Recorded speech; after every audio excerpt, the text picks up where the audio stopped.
네, 반갑습니다. 이제 선교 세미나가 거의 끝나가네요. 오늘하고 다음 주면 이제 드디어 끝납니다. 어떠신가요? 이 선교 세미나 과정 속에서 선교를 하고 싶은 마음이 좀 생기시나요? 저는 선교가 좋아요. 그리고 선교지에 있으면 이 복음이 살아있다는 것, 그리고 복음이 진짜 하나님의 능력이구나. 그리고 이 복음이 생명이구나. 이 복음은 사람을 살리는구나. 이 복음이 우리에게 줬다는 큰 은혜를 우리가 나눌 때마다 경험하는 것 같습니다. 복음은 나눌 때 은혜가 더 커집니다. 제가 복음을 전할 때마다 느끼는 것은 내가 주님을 믿은 것이 기적이다. 그게 은혜다. 이거를 가장 크게 깨닫는 건데, 복음의 생명됨과 복음의 가치는 전하는 자가 가장 잘 아는 것 같습니다. 그래서 선교지에서의 삶, 선교사의 삶, 이거는 포기하지 못할 것 같아요. 저보고 한국에서 살라 그러면 답답해서 못 살 것 같아요. 이 맛본 자는요, 그 맛을 계속 보고 싶어요.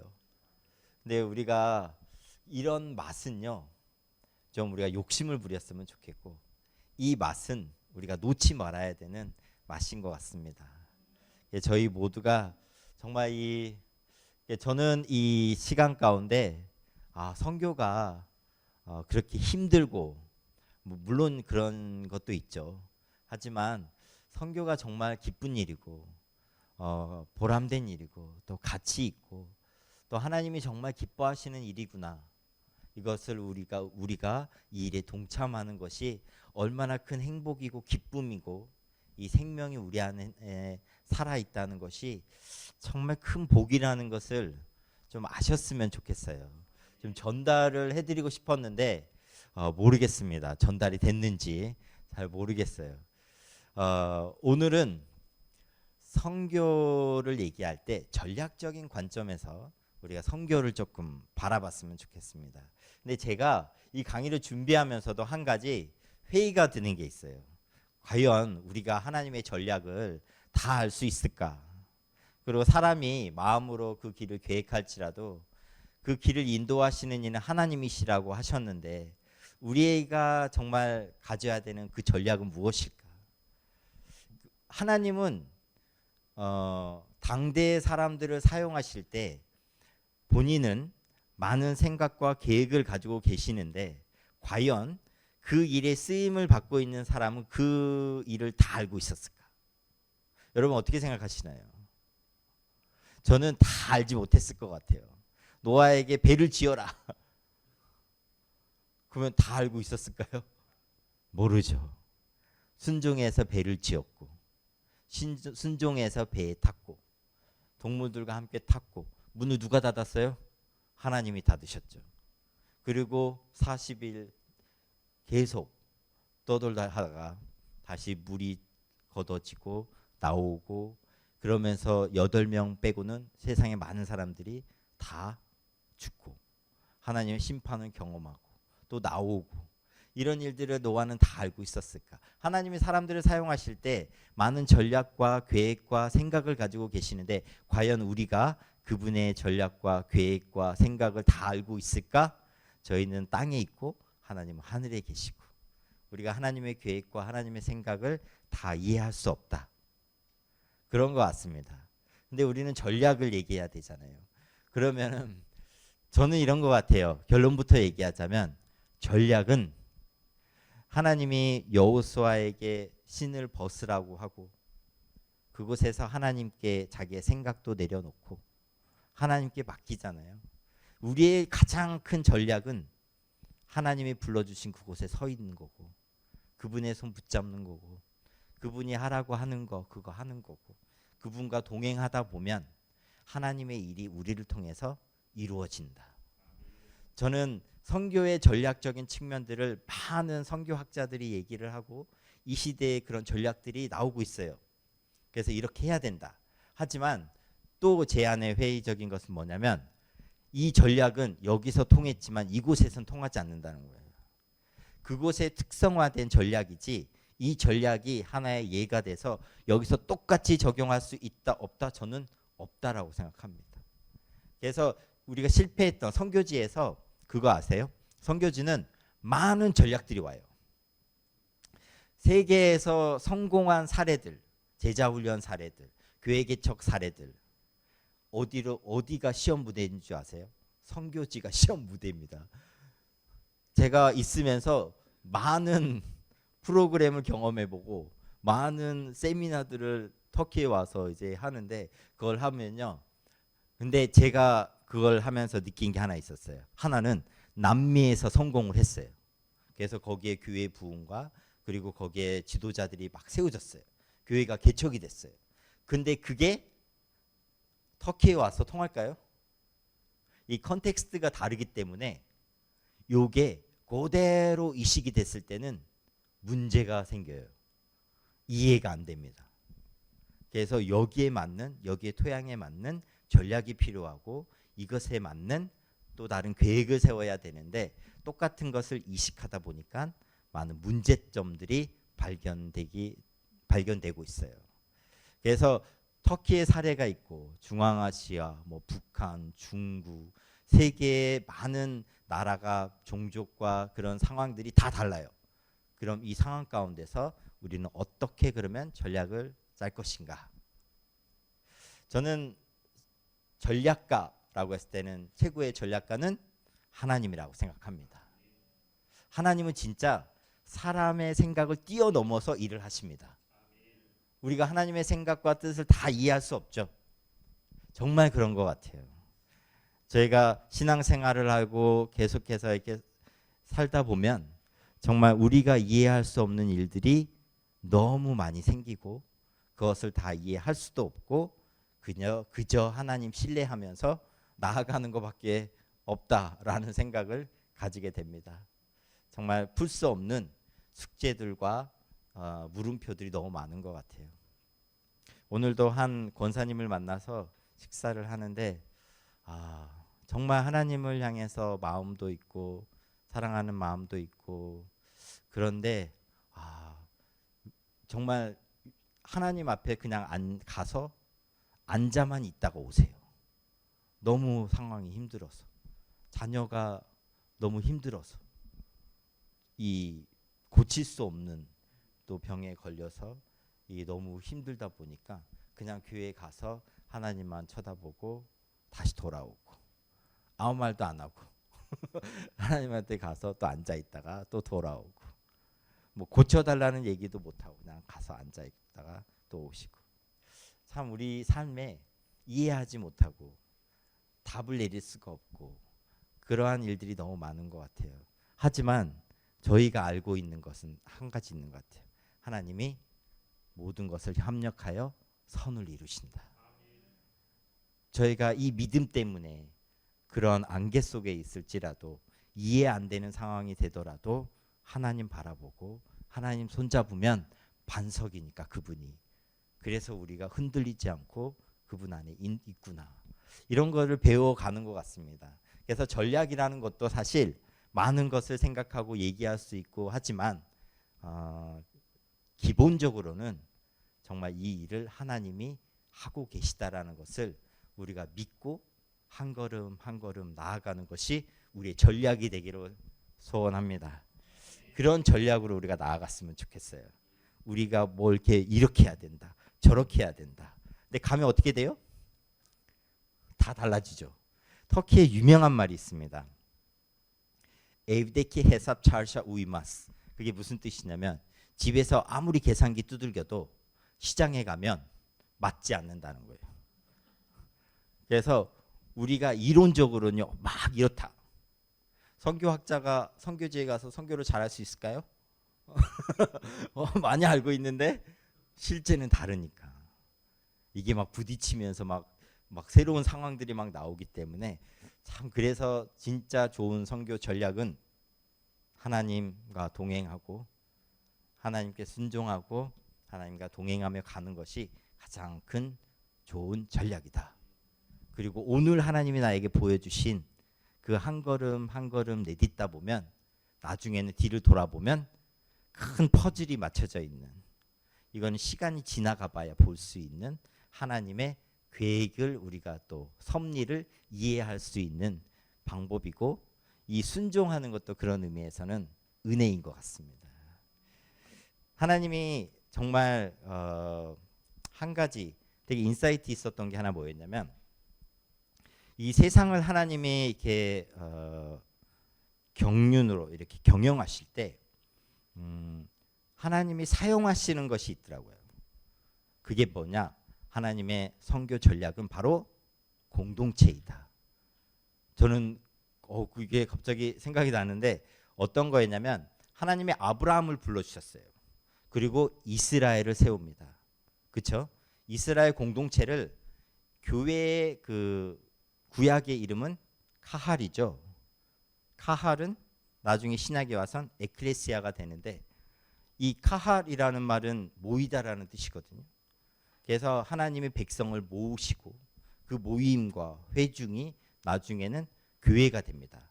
에클레시아라는 그 헬라어 뜻은 그것도 모임이라는 뜻이에요. 무엇으로부터 불러내다. 그래서 하나님이 세상 사람이 불러내셨고, 하나님이 그 사람들의 모임을 교회라고 불렀어요. 그래서 구약은 카할, 하나님이 이스라엘 공동체를 불러주셨어요. 그래서 그 모임은 언약 백성의 모임이었어요. 그게 그 공동체가 교회가 되었어요. 그러면 이 공동체는 하나님 뭐라고 불렀어요? 너희는 제사장 나라라 불렀어요. 그리고 신약에 와서 하나님의 교회를 불렀어요. 우리를 불러서 우리를 교회로 삼으셨죠. 그러면 이 교회가, 하나님이 우리를 이제 뭐라고 불러요? 우리 또한 제사장, 왕 같은 제사장이라고 불러주시죠. 하나님이 카할이라는 이스라엘 공동체를 통해서 그 주변국들, 이집트, 그렇죠? 그리고 아수르, 바벨론, 페르시아, 그 주변국들, 그리고 이방 나라들을 하나님이 구원하기를 원하셨어요. 하나님을, 자신을 알리기를 원하셨어요. 그래서 아브라함의 하나님, 이삭의 하나님, 야곱의 하나님이 유일하신 창조주 하나님이라는 것을 이방 모든 나라에게 전하기를 원하셨죠. 그리고 그 구원하시는 분이 바로 하나님이시다라는 것을 알리기를 원하셨습니다. 신약에 와서는 하나님이 이 교회 에클레시아를 통해서 유대인들을 구원하기를 원하셨고, 로마인들에게 하나님께서 복음을 전하기를 원하셨고, 헬라인들에게 복음을 전하시기 원하셨고, 그리고 이방인들에게 복음을 전하기 원하셨고, 그리고 이제는 미종족 국가들, 미종족들과 다른 나라들에게 복음을 전하는 것이 하나님의 전략입니다. 그러면 이 하나님의 선교 전략의 중심에는 누가 있냐? 바로 우리 교회가 있는 거예요. 그러면 하나님이 이 교회를 통해서 이 선교를, 열방에 대한 구원을 이루기를 원하신다는 거죠. 우리는 그러면 교회로서 이 일에 동참해야 되는 거죠. 아멘. 네. 그래서 하나님 이 그림을 창세기부터 쭉 그려 오십니다. 그렇죠? 그리고 제자들을 세우고, 또 공동체가 세워지고, 사도행전부터 복음이 땅끝까지 복음이 전파되다가 나중에 하나님 나라에서 이게 한 번에 통합이 돼서 다 같이 하나님을 찬양하는, 열방의 주님 앞에 돌아오는 그림을 하나님은 그리고 계세요. 근데 이 마지막 그림은 하나님께 완성이 된 그림이지만, 우리는 그 시간까지 이 일을 이루어 가야 되는 것이 우리의 사명입니다. 이 일을 하나님이 하기를 원하시고, 이 일을 교회를 통해서 이루고자 하시는 거예요. 선교사 한 사람을 통해서 이 일들이 이루어질까요? 아니요. 하나님은요, 교회를 중심으로 이 일을 하기 원하십니다. 그래서 선교는 교회가 해야 됩니다. 맞나요? 선교는 교회가 해야 됩니다. 그러면 우리가 이 선교를 하는 데 있어서 중요한 포인트가 있어요. 선교 전략의 본질은요, 우리는 그러면 선교지에 가서 뭘 해야 될까요? 하나님의 선교 전략이 공동체, 교회라면 선교는 뭘 해야 될까요? 교회를 세워야 되죠. 그래서 선교의 가장 큰 본질은요, 모든 나라와 종족 가운데 교회를 세우는 것이 본질이 되어야 됩니다. 이게 가장 핵심이에요, 사실. 이게 되면 변화가 일어나고, 이게 되면 정말 많은 것들이, 하나님이 정말 원하시는 것들이 이루어지는 겁니다. 여러분, 복음이 여러분 가운데 들어갔을 때, 여러분들의 삶 가운데 들어갔을 때, 가정 가운데 들어갔을 때, 나라 안에 들어갔을 때 변화가 있나요? 변화가 있죠. 복음은 변화시키는 능력이 있어요. 복음은요, 우리에게 생명을 주는 능력이 있습니다. 근데 이 복음이 들어가면 그곳에 하나님의 공동체가 세워져요. 그래서 선교는 교회를 세우는 겁니다. 그러면 우리 이 교회는 선교지에 뭐를 세워야 돼요? 교회를 세우고, 그 교회는 또 뭘 해야 될까요? 또 교회를 낳아야 되죠. 이게 계속해서 이루어지는 게 선교예요. 그러면 그 교회는 어떤 교회를 우리가 세워야 되냐? 건강한 교회를 세워야 되는데, 선교지의 건강한 교회는 세 개로 사람들이 정리해 놨어요. 자립, 자치, 자전. 자립은 경제적으로나 영적으로나 자립된 것을 의미합니다. 물질적으로도. 재정적으로도 자립되지 않은 교회들이 선교지에 아주 많습니다. 자치, 스스로 치리할 수 있는 교회가 되어야 돼요. 스스로 전도할 수 있는. 자치를 2번 적었네요. 그런 거죠? 그렇죠. 잘못 적었네. 자립, 자치, 자전. 그래서 스스로 전도할 수 있고, 그 스스로 자기의 종족과 민족에게 복음을 전도할 수 있는 교회가 건강한 교회입니다. 한국 교회는 이 과정을 다 거쳐서 왔어요. 그렇죠? 우리나라의 선교사들이 다 나가고 나서 교회가 어떻게 됐죠? 자립했죠. 자치하게 되고 자전하게 되었습니다. 그래서 건강한 한국 교회가 세워졌어요.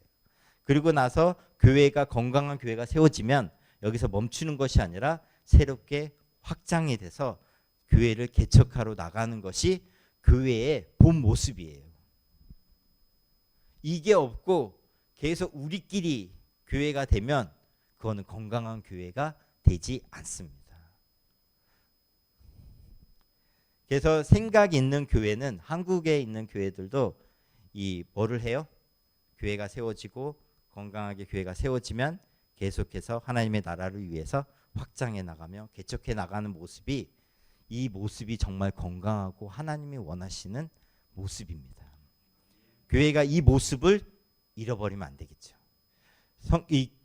좀 보시면 알겠지만 선교에 많은 전략들이 나오고 수단과 방법은 바뀌지만 정말 중요한 본질은 바뀌면 안 돼요. 그게 지금 우리가 다시 되찾아야 되고, 이것을 균형 있게 어떤 것을 먼저 초석을 둘지, 그 다음에 그 도움을 줄 돌들을 놓을지, 이것들을 생각해 볼 수 있거든요. 그러면 이 현 복음화, 세계 복음화의 현황에 대해서 한번 나눈 적이 있는데 혹시 기억하시나요? 네, 기독교 세계에서 가장 많은 뭐라고 하죠? 종교 수를 가지고 있는, 교인이라고 하기에는 사람 수 뭐죠? 신자, 가지고 있는 그 종교 순서대로 하면 뭐 기독교, 이슬람, 그 다음에는 힌두교가 안 나오고 이제는 무종교가 나오죠. 그리고 이제 뭐 힌두교, 불교 이렇게 나오는데, 이 많은 대부분의 미전도 종족이 어디에 있다? 14, 10창에 있다. 근데 그 대부분의 나라는 어떤 종교가 가지고 있다? 이슬람이 지배적이고, 힌두교가 있고, 불교가 있고, 공산주의가 있는 이 공산권에 있는 나라들이 14, 10창에 미전도 종족이 이렇게 몰려 있습니다. 그래서 그러면 그 지역에 우리가 어떻게 나갈 것이냐라고 했을 때는 조금의 전략이 필요합니다. 이제 그래서 선교 전략들이 나오는 거고, 각 국가마다 상황이 다르기 때문에 나라별로 어떻게 그러면 전략을 세워야 될까? 이 접근 방법이 달라야 되겠죠. 그래서 저번 주에 혹시 생각나나요? E1, E2, E3 그 전략에 대해서 한번 생각해 봤는데, 이겁니다. 우리가 첫 번째 이 삶은 선교사가 타문화권에 가서 복음을 전하는 거예요. 이게 쉬울까요? 생각보다 쉽지 않습니다. 타문화권에 가서 복음을 전한다. 그러면 첫 번째는 문화가 달라요. 그리고 언어가 달라요. 그래서 이것을 하기 위해서는 어떻게 해야 돼요? 많은 노력과 시간과 재정과 이것들이 필요해요. 이게 정말 쉬운 일은 아니거든요. 이게 뭐 짧은 시간에 뭐 1년, 2년, 5년 안에 이루어질 일이 아니에요. 이거는 정말 그래서 선교지에서 그래도 10년도 너무 짧은 것 같아요. 저는 20년 조금 해봤는데 아직 뭐라고 말 못하겠어요. 한 40년은 해봐야 뭐라고 좀 얘기할 수 있을 것 같은데 제 은퇴도 40년 하고 은퇴하려고요. 앞으로 20년 남았는데 그래도 은퇴할 나이가 이제 되네요. 20년. 그래도 40년은 해야 뭔가 선교를 했고 이제 조금 알 것 같다라는 말을 할 것 같은데 그만큼 타문화권에서 복음을 전하고 그들에게 다가가는 것은 쉽지 않다. 하지만 중요하다. 이것으로부터 시작이 됩니다. 왜냐? 자체적으로 복음을 전할 수 있는 그 종족이요. 14, 10창 안에 많이 없어요. 위전도 종족이라고 불리는 건요. 그 자체 2% 안에 복음화가 있는 나라를 위전도 종족이라 그래요. 그러면 그 나라가 몇 종족이나 될까요? 몇 종족이나 될까요? 지금 거의 7천 종족이 지금 미전도 종족이라고 얘기합니다. 얼마나 많은 사람들이 지금 복음을 듣지 못했고 자생적으로 복음을 전하지 못하는 나라와 민족이 있다는 것을 우리가 알아야 돼요. 그러면 그 사람에게 어떻게 해야 그들이 복음을 들을 수 있죠? 전해야죠. 전하는 사람이 없으면요 듣지를 못하는데 그런 사람들이 지금 너무나 많다는 거예요. 그래도 한국은요 나가면 교회가 있어요. 나가면 십자가가 있어요. 근데 이런 나라들은 나가면 교회가 없어요. 나가면 십자가가 안 보여요. 오히려 사원이 있고 오히려 불교 사원이 있고 오히려 모스크가 있고 다른 것들로 꽉 차 있고 복음을 들을 수 있는 기회가 너무 없다라는 거예요. 그러면 이런 사람들에게 우리가 나가서 복음을 전해야 되고 그 사람들이 듣지 못하면 믿음이 생기지 않겠죠. 그래서 지금도 선교사들이 필요합니다. 지금도 선교사들이 타문화권 선교사들이 나와야 돼요. 그래서 이 교회가 이 일에 사람을 보내야 되고 사람을 세워야 되고 하나님이 이 일을 이루기를 원하시니까요. 선교적 교회라는 외침 속에서 저는 선교적 교회를 처음 들었을 때는 와 이제 교회가 선교를 하려고 하나 보다 되게 희망적이고 고무적으로 봤거든요. 근데 선교적 교회를 외치는 교회가 선교를 안 한다는 거 아세요? 타문화권 선교를. 선교적 교회를 외치는 교회는요. 내가 있는 곳이 선교지다라고 정의해버려요. 그래서 선교를 안 나가고 내가 있는 곳에서 하나님의 나라가 임하게 하자. 맞죠? 근데 그게 끝이에요. 거기까지만 외칩니다. 내 옆이 땅끝이다. 한 바퀴 지구를 한 바퀴 돌면 이쪽이 끝이다. 땅끝은 내 옆이다. 그래서 이 선교적 교회를 외침 속에서 이제는 교회들이 타문화권 선교를 멈춰버렸다는 보고가 있습니다. 그래서 지금 아주 우리가 한국 교회와 한국을 생각하고 기도하고 맞아요. 해야 됩니다. 하지만 이와 더불어 아직도 복음을 듣지 못한 종족에게 복음을 전해야 되는 책임은 우리한테 있는 거예요. 그래서 이거는 하나님이 하시는 일이고 우리도 이 일에 동참해야 된다는 겁니다. 두 번째로는 우리가 복음을 전하면 두 번째 그 유사 문화권에 있는 사람들에게 복음을 전하는 거예요. 같은 문화권, 같은 언어를 가지고 있는 사람들. 우리나라에도 외국인들이 들어와 있죠. 그렇죠? 근데 외국인인데 한국인처럼 밥을 먹고 한국인처럼 얘기를 하고, 어떤 사람은 자기의 그 어머니 아버지의 언어를 잘 몰라서 나중에 그쪽으로 보내서 언어를 배우게 하고 들어오는 사람들도 있고, 이런 사람들은요 같은 문화권, 유사 문화권에 살고 있는 사람들이에요. 미국은 영어를 쓰고 있지만 유사 문화권에 살고 있는 사람들이, 인종들이 되게 많죠. 이런 것처럼 같은 유사 문화권에 있으면서 그 사람들에게 복음을 전하는 것이 타 문화권에 가서 선교하는 것보다 더 효과적이다 라고 이제 얘기를 하는 겁니다. 그래서 완전히 다른 타 문화권에 가서 복음을 전하는 거하고, 두 번째로는 유사 문화권에 있는 사람들에게 복음을 전하는 것이다. 이 한 선교 단체는 아프리카 선교를요 아프리카인들에게 맡겨야 된다. 그리고 옆 나라, 이 문화권이 비슷하고 언어가 비슷한 사람들에게, 그 사람들에게 옆 나라로 복음을 전할 수 있도록, 선교사로 파송할 수 있도록 그렇게 만들어야 된다. 우리가 여기서 파송하는 것보다 거기에 있는 사람들을 키워서 그 사람을 그쪽으로 파송하는 게 맞다라고 하면서, 이런 정책을 가지고 유사 문화권에 있는 사람들에게 선교사를 보내는 것을 좋은 것으로 생각하면서 그렇게 바꾸는 선교 전략들이 나오고 있어요. 이것도 효과적이겠죠. 이것도 하지만 그 나라의 그 종족의 교회가 든든히 세워지고 건강한 교회로 성장이 되고 또 사람들을 파송할 수 있는 바이샘 같이 이런 교회가 되면요 가능해요. 근데 그렇지 않으면은 될 수가 없어요. 그럼 그때까지는 누가 있어야 돼요? 타문화권 선교사들이 있어야 돼요. 그러면 마지막 단계에서는요 같은 문화권에 있는 사람이 복음을 전하는 것이 가장 효과적이다. 그렇죠? 거기서 끝나야 됩니다. 한국에는 우리나라 사람들이 우리나라 사람에게 복음을 전하죠. 이게 정말 효과적이라는 거예요. 한국 사람은 한국 사람의 문화를 아니까. 외국 사람이 지금 선교사가 와가지고 한국 사람들에게 복음을 전한다고 생각을 해보세요. 이게 들릴까요? 안 들리겠죠.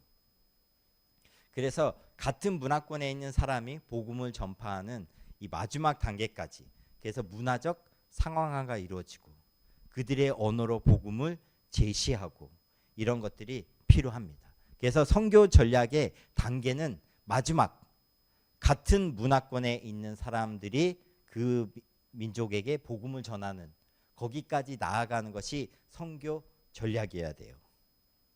그러면 이것을 위해서 선교사는 준비해야 되고, 마지막 그 최종 골을 거기까지 봐야 됩니다. 근데 문제는 지금 미전도 종족이 어디에 있냐면 14, 10장에 몰려 있고 집중되어 있고, 거기는 첫 번째로 우리가 외국에 나가면 어떤 문제가 걸리죠? 비자 문제가 있죠. 그렇죠? 비자 문제를 해결해야 되고 거주를 해결해야 되는 겁니다. 그래서 그런 지역을 뭐라고 하냐면 창의적 접근 지역이라고 해요. 그러면 그곳은 일반적으로 선교사의 신분으로 갈 수 없는 나라, 그곳에 우리가 어떻게 가야 될까? 그래서 그런 곳에 나가기 위해서는 많은 전략들이 있었는데, 초기 선교는요 어떤 전략을 짜고 들어왔었냐면 그 나라에 가서 병원을 세웠어요. 그렇죠?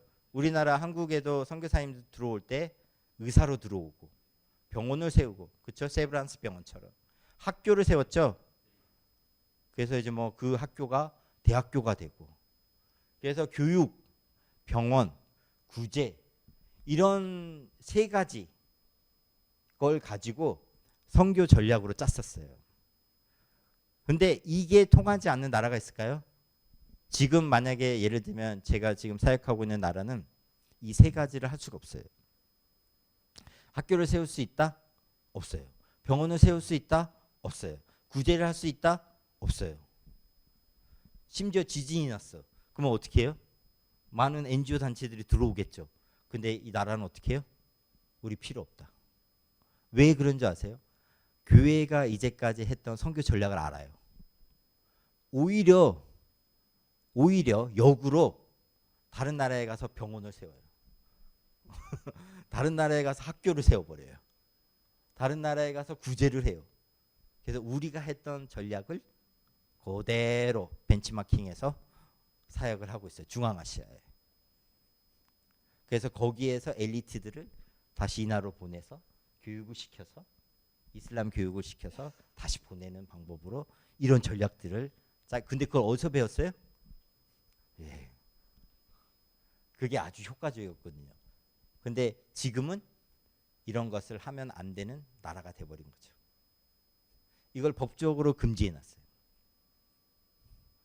근데 재밌는 거는 터키에 선교사님들이 세운 대학이 있어요. 터키에서 손꼽히는 대학입니다. 거기 영어로 교육해요. 선교사가 세운 병원이 있어요. 거기에 가면 묘지가 있는데 선교사의 묘지가 있어요. 저희 동부에 가면 거기는 지금 교회가 거의 없거든요. 근데 선교사의 묘지가 있는 병원 옆에 선교사가 세운 또 병원도 있습니다. 19세기에 그때 와가지고 학교도 세우고 병원도 세우고 했는데 지금은 다 막혀버렸죠. 첫 번째로는 이 창의적 접근 지역에 그러다 보니까 이제는 어떻게 들어갈 것이냐. 그래서 나온 게 뭐냐면 교육도 막혔죠. 구제도 막혔죠. 병원도 막혔죠. 근데 제가 서두에 말씀드린 것처럼요. 이런 전략은요. 접근은요. 나라마다 민족마다 종족마다 다 다르다는 거예요. 여기는 필요하다. 여기는 필요하지 않다. 이게 보편적으로 필요하지 않다라고 얘기할 수가 없는 겁니다. 어느 곳은 구제를 해야 돼요. 어느 곳은 교육을 해야 돼요. 어느 곳은 병원을 세워야 돼요. 필요한데 이런 것이 상황에 따라서 다 달라진다는 거예요. 지금 그래서 뭐 비즈니스를 통해서 사람들이 들어가거든요. 근데 비즈니스 선교가 막 일어났을 때 비즈니스 선교가 정말 어렵습니다. 지금 선교계에서는요. 비즈니스 선교는 실패했다라고 얘기를 해요. 왜냐? 비즈니스 선교를 할 때요. 비즈니스라고 직장을 세워갖고 이 직장이 기독교 기업으로 만들겠다. 그리고 여기 사람들을 직원들을 그리스도의 제자로 삼겠다. 여러분 어떻게 한국에서 가능하시겠어요? 이거 정말 어려운 거를 하려고 하는 겁니다. 이거는 거의 불가능에 가까워요. 그래서 선교사님들이 어떤 거 실패하는지 아세요? 사업도 안 돼. 제자도 안 돼. 다 안 돼요. 그래서 지금은 비즈니스 선교는 개념이 바뀌어야 된다. 그래서 제가 정말 잘 봤던 이분은 정말 비즈니스 선교를 잘한다. 그분은 뭘 했냐면 진짜 비즈니스만 합니다. 그분은 미국에서 왔거든요. 미국에서 비즈니스 성공했어요. 그래서 터키에 와서요. 진짜 비즈니스를 해요. 선교사가 왜 비즈니스에 실패하는 줄 아세요? 선교사가 비즈니스를 해본 적이 없어. 한국에서. 근데 터키에 왔는데 하나님이 특별한 능력을 줘서 비즈니스가 성공할 거라고 믿나요? 나도 바오처럼 텐트 메이킹을 할 수 있다.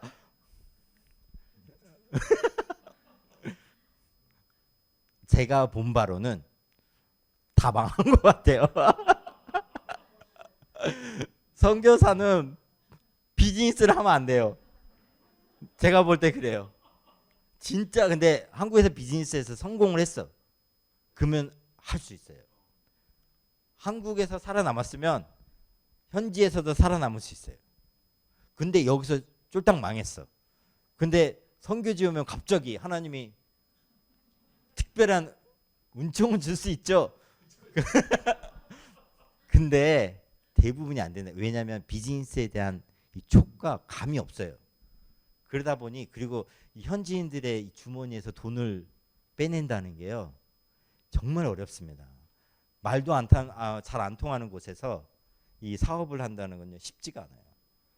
그래서 사업을 했던 사람이 사업을 해야 돼요. 맞죠? 저는 제가 선교 나가려고 하니까 기도 받으러 한번 갔었는데 제가 그래서 그런데 잘 안 가요. 근데 그분이 저한테 저를 이렇게 쫙 보더니 선교 나가시면 안 돼. 제가 그때 어렸으니까요. 나가면 안 돼. 2년 안에 돌아올 거야. 저한테 그래요. 사업을 해야 돼. 제 이름이 요셉이잖아요. 사업을 해야 돼. 저는 사업하면 망해요. 저 같은 사람은 사업을 하면 망하죠. 그래서 제가 사업을 했겠어요? 사업을 안 했죠. 도왔죠. 저도 텐트를 치러 다녔거든요. 모기장 텐트를 팔았었어요. 터키에서. 모기장 텐트를 팔려고 터키 거의 정력을 다 돌아다닌 것 같아요. 왜 그러냐면 저희가 백화점에 큰 대형마트에 이제 그걸 다 넣었더니 스피드 모기장 텐트였거든요. 그래서 이제 이거 딱 풀어가지고 던지면 확 펴져요. 첫 번째는 터키 사람들에게 이 텐트는 작아요. 우리나라의 체형에 맞다 보니까 텐트가 작다는 거. 두 번째, 펴졌는데 접을 줄은 몰라요, 사람들이. 그래서 안 팔려요. 제가 교육하러 다녔잖아요. 제가 가서 이거 너무 신기하다 이거. 하면서 이제 손님처럼 이거 어떻게 접는데? 나도 몰라 그래. 결국은 어떻게 됐을까요? 망했죠. 문 닫았어요. 재고만 엄청 많고 저는 그 창고에서 부러진 모기장 텐트 부러진데 이거 고무 같은 거 이렇게 넣어가지고 다시 그 글루건 붙여가지고 그 작업을 많이 했죠. 이 선교사는요 비즈니스를 하면요 진짜 제가 그래도 성공했다 그래도 잘한다 한 사람 본 것 같아요. 이제까지 그분의 여행사도 하고 뭐 이렇게 섬유모 관련해서 하는데 잘해요. 그래서 이제 그분 한 분만 봤지 선교사로서 그걸 한 사람은 거의 없습니다. 근데 한 사람이 미국에서 왔는데 그분은 비즈니스를 해요. 진짜 비즈니스만 합니다. 이 사람은. 그래서 비즈니스 하는 사람들하고 관계를 맺어요. 그래서 그 사람들에게 복음을 전하고 그 사람들을 초대하고 교회에. 근데 이 사람은 교회의 지도자일까요? 목회자로 있지 않아요. 이 사람은 교회의 성도로 있습니다. 이 선교사님은. 그리고 자기하고 연관된 사람들을 교회로 데리고 와요. 그래서 목회자에게 소개시켜줘요. 목회자가 그분에게 복음을 전할 수 있도록. 그래서 기독교인으로서 계속 관계를 맺어주고 그가 복음을 들을 수 있는 환경들과 영역들을 넓혀주는 거죠. 그러면서 이분들이 수입을 어떻게 할까요? 터키에 지금 교회 개척을 하고 있는데 도움이 필요한 곳에 헌금을 하고 후원을 하는 거예요. 현지에서. 이 사업장을 일으켜서. 정말 이 비즈니스 성경이 이렇게 해야 되는 거예요. 한 분은 한국에 와서 프린트를 가지고 왔어요. 그 뭐죠? 탱크 프린트. 근데 왔는데 직원들을 뽑았어요. 갖고 이제 많은 투자금을 가지고 왔죠. 어떻게 됐을까요? 망했어요. 진짜 열이면 열의 아홉은 다 망했던 걸로 제가 또 봤습니다. 그래서 안 된다. 근데 이제 어떤 것을 위해서 필요하냐면 창의적 접근 지역을 들어갈 때는 비자 문제가 해결이 돼야 돼요. 지금 저에게도 그런 기도 제목이 있죠. 이제는 들어갈 때 비자를 쉽게 주지 않아요. 그래서 비자를 받을 수 있는 통로를 저희가 확보를 해야 돼요. 그래서 자신이 가지고 있는 직업. 근데 저는 하나님이 감사하게도 이렇게 인도해 주셨던 거는 예술계 쪽으로 하나님이 지금까지 학교도 나오게 하고 그쪽에 인맥도 쌓게 하고 이제 그래서 그쪽으로 계속 할 수 있도록 하나님이 연주를 계속 만들어 주셨죠. 그래서 이제 그쪽으로 이제 가게 되면 하나님이 이제 비자를 확보할 수 있는 거고 지금 와서 사람들이 얘기하는 게 어떤 것으로 우리가 비자를 받을 것이냐. 지금까지 준비하지 않은 선교사님들은요. 어떡하지? 이렇게 된 거예요. 그래서 이제 준비가 안 되면 이제는 이게 해결이 안 되잖아요. 그러면 다 떠나야 돼요. 그래서 어떤 단체는 선교사가 그 현지를 떠나야 되는 사인 중에 하나가 뭔지 아시나요? 비자. 비자가 안 나온다. 그러면 머물 수가 없다. 그럼 사인이구나. 이 길을 떠나자. 그래서 그걸로 정하기도 해요. 그래서 저희도 하나님이 저희가 지금 다 포기하고 한국 나온 거예요. 비자도 연장 안 하고. 그러면 하나님이 사인으로 들어갔는데 비자를 못 받아요. 그럼 어떻게 될까요? 옮겨야죠. 단순해요. 비자를 받을 수 있으면 있고 없으면 다른 데 가야죠. 하나님이 또 다른 데를 열겠죠. 그래서 이제 비즈니스는 또 그렇게 하고, 의료, 뭐 구제, 그리고 문화사역. 제가 처음 갔을 때 문화사역을 했는데 문화사역과 교회 개척을 같이 했어요. 문화사역을 하면 정말 다양한 문화사역을 한 것 같습니다. 근데 제가 문화사역도 해보고 비즈니스를 직접적으로 하지 않았지만 옆에서 이렇게 도와주면서 하는 것을 도와드리고 이런 것들을 해봤는데 하나 단점이 뭐였냐면, 예를 들면 문화사역을 해요. 그러면 이제 뭐 케이팝이 엄청 뜨잖아요. 그래서 케이팝 문화 뭐 캠프를 했어요. 한국 문화 캠프. 사람들이 한국 문화에 관심이 많으니까 쫙 와요. 끝나요. 어떻게 될까요? 쫙 가요. 근데 어떤 사람은 복음이 관심이 있어가지고 교회에 와요. 그러면 이 사람은 관심이 복음이기 때문에 복음을 들어요.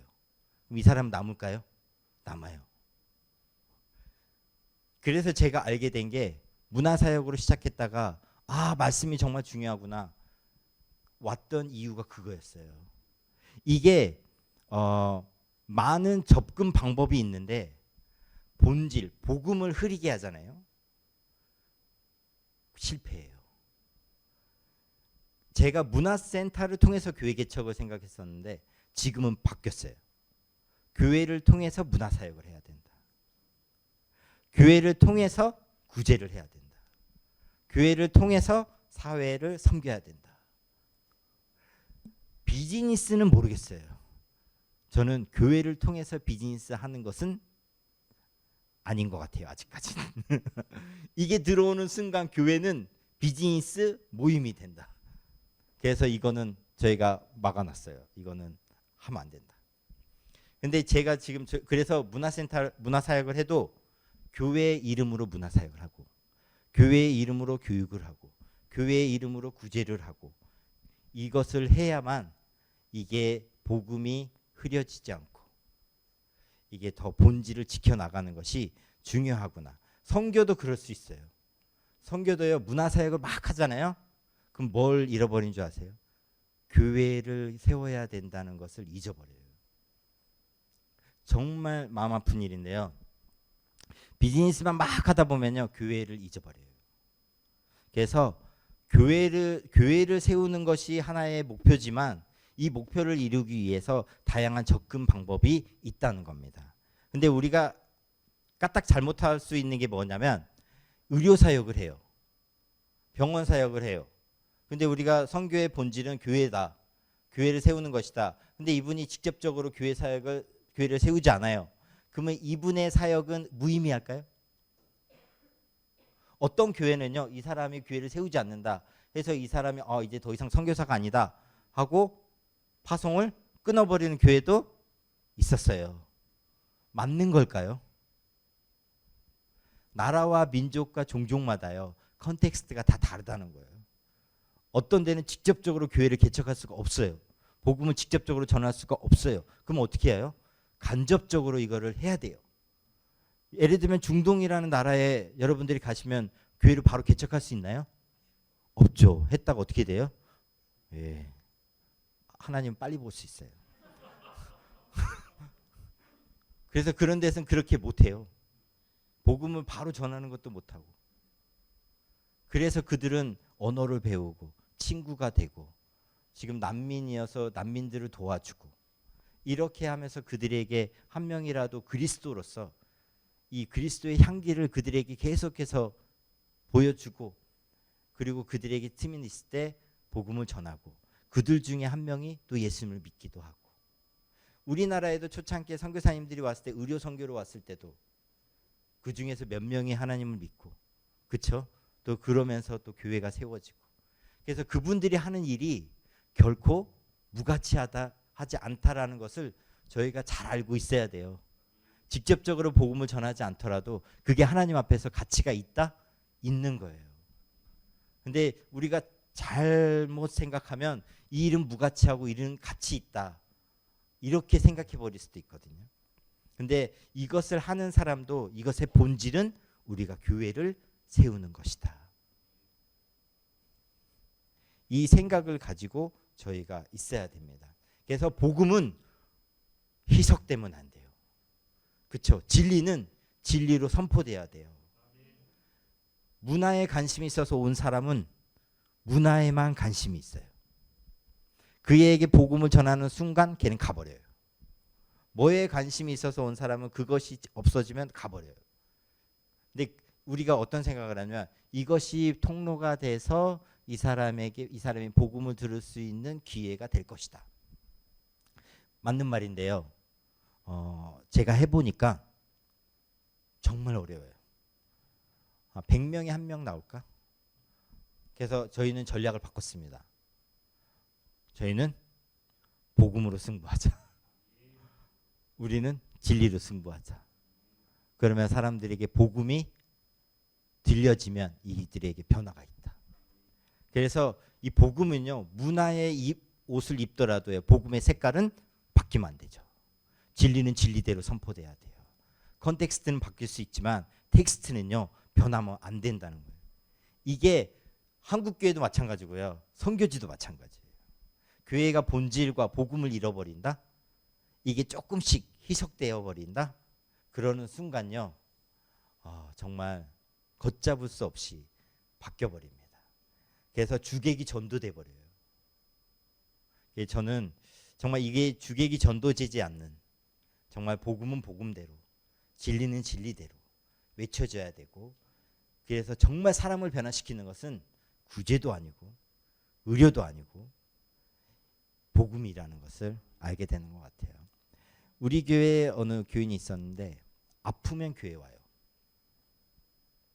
아프면 교회 와요. 그럼 우리가 기도해 주겠죠. 좀 나아요. 그럼 교회를 안 와요. 그럼 또 좀 있으면 또 와요. 얘가 좀 아프구나. 또 기도해 주고 좀 괜찮아져요. 그럼 또 안 와요. 그럼 또 와요. 좀 아프. 이게 아팠다가 나으면 또 오고, 가버리죠.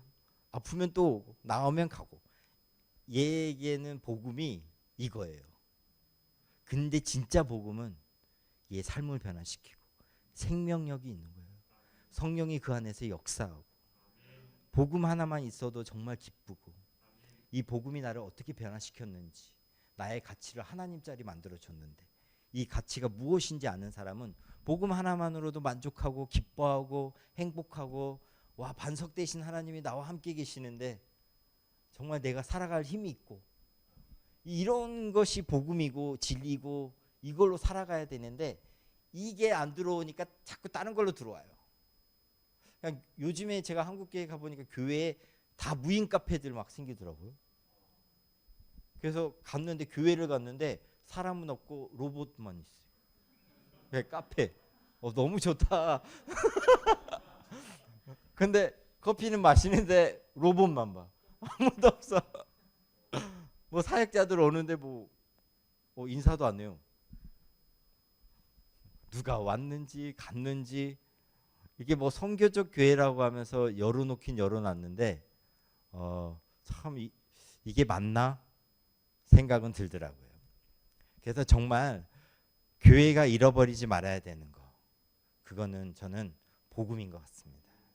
선교지도 마찬가지예요. 복음을 잃어버린 순간 참 많은 것들이 복음의 자리를 채워나가기 시작합니다. 이제 그렇게 되면 주객이 전도가 되고 정말 그 선교의 본질을 잊어버리는 꼴이 되는 거죠. 그래서 교회는 교회를 낳아야 된다. 한국에 있는 교회는 선교지의 교회를 세우는 겁니다. 그러면 그 교회를 세워서 어떻게 해요? 선교지의 교회를 세우고 제자들을 세워야 되고, 그렇죠? 교회 리더들을 양성해야 돼요. 그리고 나서 현지에 맞는 자립, 자치, 자전된 교회를 세워야 되고 토착화시켜야 되는 이 과정이 필요한 겁니다. 그런 다음에 이 교회가 세워진 교회가 선교지에 또 다른 교회를 개척해서 나갈 수 있는 것까지가 선교에서 해야 되는 겁니다. 여기까지가 선교의 사이클이에요. 이해되시나요? 이게 저희가 선교를 할 때 교회가 선교를 한다라고 했을 때는 이것들을 생각하면서 저희가 선교를 해야 되고 선교사도 이것을 생각하면서 나가야 돼요. 이게 없으면요 정말 많은 것들이 섞여버려요. 이 본질은 잊어버리지 않아야 됩니다. 그런 면에서는 참 바이샘은 바람직한 교회예요. 그렇다고 생각하지 않나요? 이게 정말 쉽지 않은 결정과 결단 속에서 정말 하나님의 한 걸음 보여주셔서 새로운 교회가 개척이 된다. 이거는요 진짜 이게 흥분되는 거예요. 그러지 않나요? 이런 사이클을 저희가 보는 거잖아요. 여러분 이런 사이클을 보는 성도가 얼마나 복된 건지 아세요? 이 사이클을 못 보는 성도들이 많아요. 근데 이 사이클을 저희가 볼 수 있다는 그거는요 여러분들이 정말 좋은 교회 다니고 있다는 겁니다. 그런 본이 되고 있는 교회들이 바이샘만 있는 건 아니에요. 예, 바이샘만 있는 게 아니에요. 그래서 너무 그러지 마시고요. 어깨가 너무 이렇게 올라가시면 안 돼요. 예, 그냥 우리가 이 길을 잘 가고 있다. 하나님의 이 길을 우리가 보여주신 길 잘 가고 있다.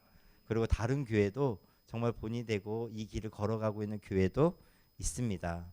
그래서 우리가 정말 순종해서 이 길을 걸어가는 것을 하나님이 기뻐하고 계시는구나 라는 것을 알고 이 그림을 그리면서 우리도 교회 생활하고 또 선교를 생각할 때도 저희도 선교사도 이 그림을 그려야 되고 보내는 교회도 이 그림을 그리면서 함께 협력해 나가야 되는 거죠. 이 그림이 없으면요 선교는 그냥 보내놓고 마는 거예요. 그래서 이것을 위해서 선교는 교회도 함께 선교사와 함께 선교를 해 나가야 됩니다. 그러면 이 교회도 선교에 같이 참여하면서 나가야 되겠죠. 그렇죠? 첫 번째로는 어떻게 해야 될까요? 정말 저는 이런 얘기를 하고 싶어요. 할 일은 많습니다. 그렇죠? 할 일은 많고 선교지는 너무 광범위하고 우리가 다 갈 수 있을까요? 북아프리카부터 시작해서 옆 나라 뭐 북한 뭐 중국 다 갈 수 있을까요? 우리 선교 바이샘 성도 전부 다 가면 갈 수 있겠죠. 한 사람씩 한 나라 맡아 다 가면 뭐 할 수 있겠죠. 근데 못 하잖아요.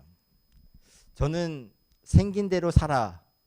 박영선 목사님이 그냥 자기만큼 사는 거야. 이제 그런 말씀 많이 하시잖아요. 근데 우리가 우리의 역량만큼 우리의 만큼 뭔가를 하고 그래서 선택 집중하는 것이 저는 전략적으로 중요하다 생각합니다. 그래서 우리가 많은 일을 할 수는 없지만 우리가 할 수 있는 역량 안에서 우리가 선택해서 집중해서 선교를 하는 것이 저는 더 효과적이다라는 생각을 합니다. 그러면 어떻게 해야 될까? 첫 번째로는 전략적으로요. 어떤 지역을 선택해야 되는 겁니다. 그렇죠? 어디를 선택해야 될까요? 어느 지역을 선택해야 될까요? 터키겠죠. 뭐 이 생각을 왜 이렇게 많이 하세요? 우리가 전략적으로 정말 중요한 나라라든지 지역을 선택해서 거기를 타겟으로 하고 같이 일을 해 나갈 때 그때 좋은 점이 하나 뭐가 있냐? 하나님이 이 지역 가운데 어떠한 일을 행하고 계시는지를 이 과정을 같이 볼 수 있는 것이요. 그게 정말 의미가 있고 그게 정말 하나님께 영광이 되는 겁니다. 모든 선교사님들은 자기가 있는 지역이 제일 중요하대요. 네. 다 그래요. 여기는 저는 터키에 대해서 얘기 안 해요. 바울이 있었던 곳이에요. 네. 바울이 선교 전략지로 선택했던 곳이에요. 예, 거기까지만 할게요.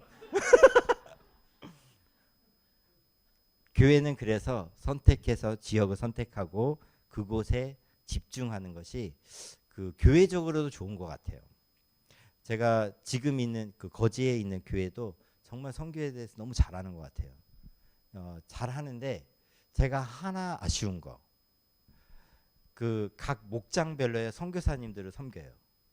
후원하고. 그래서 목장마다 섬기는 선교사님들이 다 달라요. 근데 중요한 게 그 선교사님을 못 본 목장이 많다는 거예요. 그래서 모르는 선교사님을 기도하기도 힘들겠죠.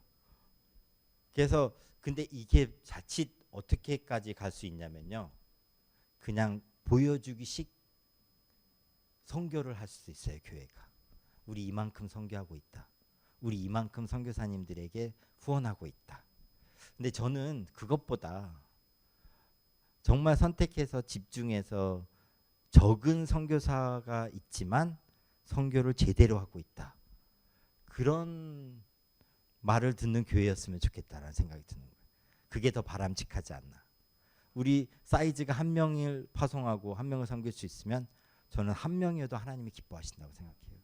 두 명을 섬길 수 있다. 그러면 두 명 하고, 세 명을 섬길 수 있다. 그러면 세 명을 하고, 그렇게 해서 전략적으로 지역을 선택하고 그 선교사들과 함께 그 지역을 같이 섬겨 나가는 것이 맞다라는 생각이 들어요. 그러면 그렇게 되면 선택을 하고 장기로 선교사님을 파송하고 단기로 선교사를 파송하고 그래서 그곳을 하면서 단기 선교로도 그곳에 참여하게 되고, 그렇죠? 현장을 보게 되고, 그래서 현장과 교회와 이런 커넥션이 계속 있고 교류가 있고 계속해서 그 길을 이 선교를 함께 할 수가 있습니다. 그래서 이 가까운 지역은요 가기가 쉬워요. 그렇죠? 뭐 일본 옆 나라, 뭐 제주도 가는 비행기로 가더라고요. 뭐 왕복 뭐 20만 원이면 갔다 오더라고요. 뭐 이런 나라인데 진짜 먼 나라는 참 제가 생각해도 어렵죠. 그런데도 저는 현장은 방문해야 됩니다. 현장을 보지 않는 교회는요 그냥 이 현장감이 없어요. 현장감이 없으면 기도가 현장감이 없어요. 네, 그래서 이런 것들이 함께 맞물려서 선교가 이루어져야 되지 그런 것들을 생각해야 되는 것 같습니다. 그래서 단기 선교팀이 가능하다면요 매년 단기팀을 보내야 됩니다. 매년 단기 선교팀을 보내야 돼요. 그러면요 선교지와 그 교회가요 계속해서 교류가 일어나가고 이 품게 돼요. 이게 없으면 끊기면 힘들어져요. 그래서 내년을 위해서 내년에 우리가 단기팀 나가자, 선교 나가자, 이제 이런 일들이 계속 일어나고 준비하고 준비되어지고 나가고 선교팀을 꾸리고 또 나가는 것이 이게 교회적으로도요 너무 좋아요. 하나님이 정말 선교를 하면 복을 주십니다. 네.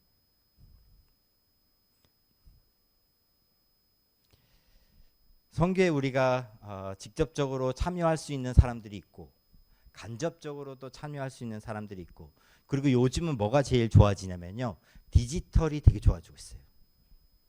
그래서 멀리서도 선교지를 도와줄 수 있는 사람들이 있습니다. 그래서 이런 이 콜라보가 이루어져야 지금은 많은 일들을 할 수가 있어요. 예를 들면 미국에서 그 인도에 의뢰를 해서 인도에서 그거를 다 해석해서 또 미국으로 또 보내요. 그러면 이 시차가 달라요. 그러면 이게 국가 간의 소통이지만요. 이 IT 업계가 이제 이루어지면서요. 국가 간의 콜라보도 막 일어나요. 한국 지금은요. 제가 볼 때는 이 GPT가 아주 새로운 일을 지금 하고 있는데 저는 이게 가능한 것 같아요. 이제는 한국하고 선교지하고요. 이 언어적인 장벽이요 무너져가고 있고 이것을 도와주고 있는 시스템 AI 프로그램들이 많이 일어나고 있어요. 예전에는 언어적인 한계 때문에 이 함께 동참하는 것이 어려웠어요. 뭔가를 만들어내고 하는 것이 어려웠는데 지금은 너무 쉬워졌죠. 우리가 이걸 활용해야 될까요? 활용할 수 있죠. 그래서 지금은 다양한 자원을 가지고요, 선교지를 도울 수가 있고 함께 참여할 수 있는 시대가 올 것 같아요. 그래서 저희가 하나님이 주신 이 기회들을 많이 활용하면서 자신의 역량과 자신의 시간과 자신의 물질과 이것을 들여서 선교에 함께 동참하고 참여하고 하는 것들이 교회가 있어야 되고요. 또 선교사를 또 지원해야겠죠. 파송하게 되면. 그럼 이제 파송해서 함께 영적으로나 물질적으로나 이 서포트하면서 함께 세워 나가는 것이 중요합니다. 그리고 가장 중요한 기도로 도와주고 영적 전쟁을 해주는 것이 교회가 할 수 있는 정말 중요한 사역이라고 생각합니다. 교회는요, 선교의 주체가 돼야 돼요. 그래서 저희가 늘 외쳤던 거는요, 선교는 교회를 통하여서 해야 돼요. 선교의 주체는 교회가 되어야 됩니다. 그래서 하나님의 선교에 교회가 객체가 아니라 주체가 되어서 이 선교를 참여하고 또 자신의 교회마다 특성이 있고요, 발달된 게 있어요. 그러면 이것을 가지고도 현지를 섬길 수 있는 것이 필요합니다. 그래서 보통은 선택적으로 이 지역을 선택할 때는요, 종족을 입양하게 돼요. 종족을 입양해서 우리가 이 종족을 섬기자. 근데 나라마다 조금 다른 게요, 제가 있는 곳은요, 종족에 대한 아주 민감한 부분이 있어요. 그래서 소수 민족에 대한 아주 민감한 부분이 있습니다. 그래서 제가 있는 나라에 와가지고 소수 민족에게 복음을 전하겠다, 소수 민족의 언어로 예배를 드리겠다 하면 문제가 됩니다. 네, 그래서 문제가 되기 때문에 그 나라의 상황에 맞게끔 사역을 해야 돼요. 그래서 언어는 그 현지 공식 언어를 사용하면서도, 제가 지금 가장 좋게 보는 케이스는 그 나라의 공식 언어로 교회를 세우고 세워진 교회가 소수 민족을 섬기는 구조가 가장 좋다고 생각해요. 그러면 문제가 없어요. 근데 외국인이 와가지고 소수 민족을 섬기면 국가는 어떻게 생각하냐면요, 우리나라를 분열시키려고 하고 있구나, 이런 분위기를 조성할 수가 있기 때문에 오해가 생깁니다. 실제로 그런 사례들이 있었어요. 그래서 지금은 종족 선교의 시대라고 얘기를 하지만 이 말을 외칠 때는요, 그 나라와 민족의 상황에 맞게끔 전략을 짜야 됩니다. 그래서 제가 있는 나라에서 그런 말을 하잖아요. 그건 되게 위험한 말이다, 이곳에서. 그렇게 얘기하지 않았으면 좋겠다. 그리고 제가 한번 얘기한 적이 있었어요. 자꾸 그런 쪽으로 막 얘기하니까 이거 정말 위험한 말인데 여기서 이렇게 얘기하면 안 될 텐데. 근데 지금 세계적인 선교 전략을 짤 때요, 종족 선교를 계속 외치거든요. 근데 이것도 제가 말씀드렸다시피 각 지역마다 달라야 됩니다. 선교 전략은 달라야 돼요. 저는 교회가 전략적으로 정말 하나님의 사역에 동참했으면 좋겠는데, 교회의 사명은요, 정말 선교예요. 정말 하나님의 이 복음을 전하는 것이 교회가 해야 될 일입니다. 그래서 이것을 위해서 우리의 자원과 은사를 개발하고 또 이것을 활용해야 되고, 선교에 이거를 또 선교를 위해서 개발시켜야 됩니다. 이것을 위해서요, 선교의 자원은 교회에 있어요. 선교의 자원은 선교 단체에 있지 않습니다. 선교의 자원은 교회에서 크고 있고 교회에 있습니다. 그러면 이들에게 선교에 대해서 누가 얘기해야 될까요? 교회가 얘기해야 되겠죠. 근데 우리는 이제 다음 세대에게 선교에 대해서 얘기를 해야 돼요. 그렇지 않나요? 네, 해야 됩니다. 왜냐하면 선교는 교회가 해야 되는 거기 때문에. 하나님이 선교 전략을 교회로 보고 있잖아요. 그러면 교회가 이 일을 놓으면 안 되겠죠. 저는 개인적으로요, 선교는 젊었을 때 나가야 된다고 생각합니다. 제가 미국에 가서 한 교회에서 50이 넘으시면 선교를 가지 마십시오라고 했어요. 그러지 마시고요. 하던 일 잘 하시고 다른 방법으로 선교를 도우세요. 직접적으로 나가서 하시면 본인도 어렵고 거기에 있는 사람도 힘들고 여러 가지로 어렵습니다. 쉽지 않아요, 정말. 근데 지금 선교지에 나가는 사람들의 연령이 50대예요. 어떤 붐이 일었냐면요, 실버 선교사 붐이 일었었어요. 언제 나올까요? 60대. 여러분, 우리나라 65세 은퇴하잖아요. 왜 은퇴하죠? 이제는 기업에서 네, 그렇죠.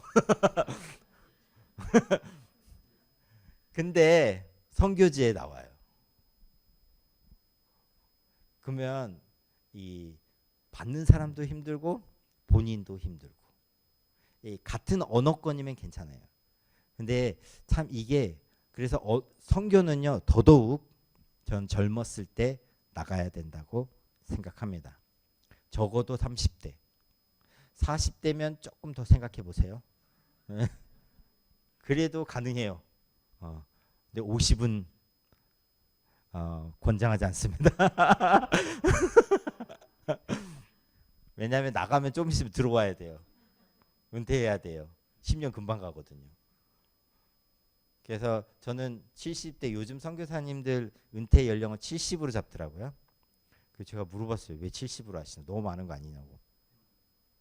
65세면은 딱 적당한 것 같은데. 뭐 더 이상 왜? 참 이해는 안 되지만 하여튼 그래서 선교는요, 젊었을 때 나가야 됩니다. 그래야 언어도 빨리 배우고 문화 적응도 하고 타문화권에서 선교를 할 수가 있어요. 10대? 여러분 자녀들이 10대에 간다고 하면 어떻게 하겠어요? 공부해라. 대학은 나와야지. 참 이게 어려운 문제예요. 그죠? 보내실래요? 그쵸. 쉽게 대답이 안 나와요. 그래도 대학은 졸업하고 가야지. 정말 하나님이 보내시잖아요. 그러면 보내야 돼요. 고등학교는 졸업해야죠. 근데 여러분 너무 대학을 근데 저는 대학을 포기했더니 하나님이 현지에서 대학을 나오게 해주셨어요. 예. 대학도 나오게 하고 대학원도 나오게 하고 너무 걱정하지 않으셔도 돼요. 그거는 제가 본 바로는요, 하나님의 전략은 저한테, 하나님이 저에 대해서 인생의 전략을 많이 짜셨겠죠. 다 짜시거든요. 저는 그렇게 생각해요. 저에 대한 전략을 짤 때 하나님은 그냥 담백하게 순종하는 것을 예뻐 받으신 것 같아요. 그래서 그냥 하나님 앞에 순종하고 그 결정하면 하나님이 책임져 주세요. 여러분들이 자녀들을 막 책임지려고 하는 것보다 하나님이 책임져 준다고 할 때 그때 얼른 주셔야 돼요. 그러면 하나님이 진짜 그 사람의 자녀도 사람을 정말 인도해 주시고 그 사람에 대해서 많은 계획과 전략을 짜는 것 같아요. 그래서 하나님이 그렇게 인도해 주십니다. 여러분들이 계획하는 것보다 하나님이 계획하시면요, 그 사람은 더 위대한 일을 할 수 있습니다. 그래서 우리는 세계를 향해서 비전을 저희 자녀들에게도 줘야 되고 다음 세대에게도 줘야 되고 청년들에게도 줘야 돼요. 저는 청년들이 여러분 청년들이 선교 안 하시는 것 같으세요? 청년들이 장기 선교에 관심이 있어 해요. 이 통계가 났어요. 관심이 없는 게 아니더라고요. 통로를 못 찾을 뿐이지. 그래서 정말 이 교회마다 청년들에게요, 선교의 바람이 불었으면 좋겠어요. 함께 정말 하나님의 나라를 위해서 그들을 양육하고 교회가 그들을 세우고 그들을 보내고 이러한 일들이 계속해서 이루어져야 됩니다. 제가 아는 교회는요, 청소년부도 선교를 보냈었어요. 저도 중고등학생들을 받아봤어요. 중고등학생도 받아보고 그들이 또 이제 청년이 돼서 선교에 나오기도 하고 이제 그런 일들이 있어요. 여러분, 청소년 시기에, 청년의 시기에 선교를 경험하는 거는요, 특별한 경험입니다. 정말 너무 좋은 경험이에요. 그거를 꼭 하게 해야 돼요. 정말 꼭 하게 해야 돼요. 그리고 선교를 알려면요, 적어도 선교지에 1년은 있어야 돼요. 근데 우리의 삶에서요, 하나님 앞에 헌신이라는 걸 배울 때는요, 다 포기하고 정말 1년을 하나님 앞에 드려보고 정말 내가 1년은 다 포기하고 하나님을 위해서 살아보겠다. 그래서 선교지에서 1년, 2년 살아보고요, 돌아와서 그래, 그거에 대한 생각을 가지고 살아가는 것도 다르거든요. 이 사람은 정말 모든 것을 다 내려놓고 가봐서 살아본 거예요. 그러면 이 모든 것을 내려놓고 간다는 것에 대한 것도 배우게 됩니다. 이거를 젊었을 때, 한 살이라도 더 어렸을 때 배우는 게 그에게 좋아요. 그래서 자녀들은 꼭 보내십시오.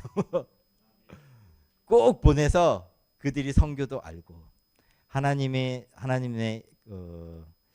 어떻게 역사하시는지도 보고, 또 이제 정말 그럴 때 우리의 자녀들이 하나님의 비전을 품고 살아가는 자녀들이 될 겁니다. 선교 전략은요, 마무리하자면 하나님으로부터 시작됩니다. 그렇죠? 이 일은 하나님이 시작하셨어요. 그러면 이 일을 마치시는 이는 하나님이실 겁니다. 우리는 그 하나님의 일에 동참하는 것이고 참여하는 것이에요. 그래서 모든 민족에게 복음을 전하는 것, 모든 민족이 주님의 제자로 삼아지는 것, 이것이요 하나님이 원하시는 거고, 하나님이 보기 원하시는 것은 이 끝에 온 열방이 주님 앞에 나와서 예배드리는 것을 하나님은 그 그림을 그리고 계시는 거예요. 그 일에 하나님이 우리를 동참시키시기 원하시고 우리를 초대해 주고 계세요. 이 초청에 응할 것이냐 말 것이냐는 우리한테 달려있죠. 근데 이게 얼마나 영광스러운 초대인 줄 아세요? 이 초대를 받았다는 거는요, 정말 영광스러운 초대예요. 하나님이 이 일에 우리를 동참시키기를 원하고 교회가 이 일에 함께 하기를 원한다는 것. 그래서 이 영광스러운 하나님의 이 일에 우리도 참여하고, 어떤 이는 보내는 선교사로, 어떤 이는 가는 선교사로, 어떤 이는 여러 모양으로 참여하면서 이 선교를 함께 우리가 이 선교에 동참할 수 있다는 겁니다. 저는 이 일에, 이 영광스러운 하나님의 초대에 우리가 응해서 하나님 앞에 나가고 교회의 고유한 이 선교적인 사명을 저희가 감당했으면 좋겠어요. 한 부분이라도.